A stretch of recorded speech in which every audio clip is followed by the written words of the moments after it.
ফুটবলে যেমন Messi, Cristiano Ronaldo বা নেইমারের মধ্যে চলে ফুটবল ভক্তদের মাঝে সমালোচনা, ঠিক ক্রিকেটেও চলে এরকম উত্তেজনাপূর্ণ সমালোচনা। ভারতের কিং কোহলি আর পাকিস্তানের বাবর আজম দুজনকে নিয়েই ক্রিকেট ভক্তদের মাঝে চলে সমালোচনার ঝড়। প্রতিটা বৈশ্বিক আসরের আগে যেন দুজনকে নিয়ে ক্রিকেট পাড়ায় মাতিয়ে তোলে ক্রিকেট ভক্তরা। আর সেটাই বিরাট কোহলি এবং বাবর আজমকে নিয়ে আজকের ভিডিওর আলোচ্য বিষয়। এখন পর্যন্ত 140 ওডিআই শেষে দুজনের রান এবং অ্যাভারেজ নিয়ে থাকছে ভিডিওর বিস্তারিত। ইনিংস বিরাট কোহলি খেলেছেন 132টি, এর বিপরীতে বাবর আজম খেলেছেন 137টি।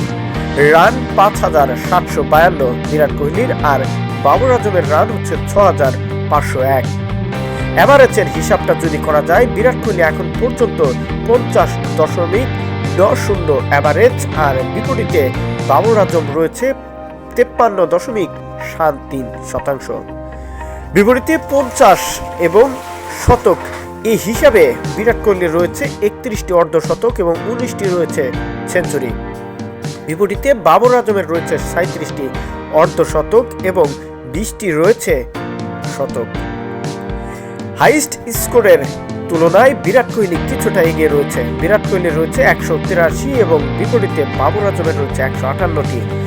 স্ট্রাইক রেটের তুলনায়ও বিরাট কোহলি অনেকটা এগিয়ে, 89.46%, বিপরীতে বাবর আজম রয়েছে 87.18%। মধ্যে দুজনের ইনিংস ব্যবধানে এবং দুজনের স্ট্রাইক রেটের তুলনায় রান এবং অর্ধশতক বা সেঞ্চুরি এর তুলনায় বাবর আজম অনেকটাই এগিয়ে রয়েছে।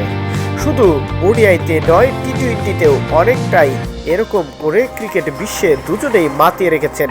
দুজনেই সমান তুল্যভাবে ক্রিকেটকে দর্শকদের মনে নতুন করে জায়গা তৈরি করে দিয়েছেন।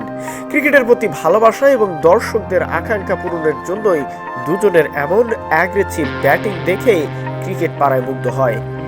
চলতি বছরে টি-20 বিশ্বকাপের আগে হয়ে গেল বিরাট এবং বাবরকে নিয়ে নতুন একটা অধ্যায়। সকলে ভালো থাকেন, সুস্থ থাকেন, আমাদের চ্যানেলের সঙ্গে থাকেন।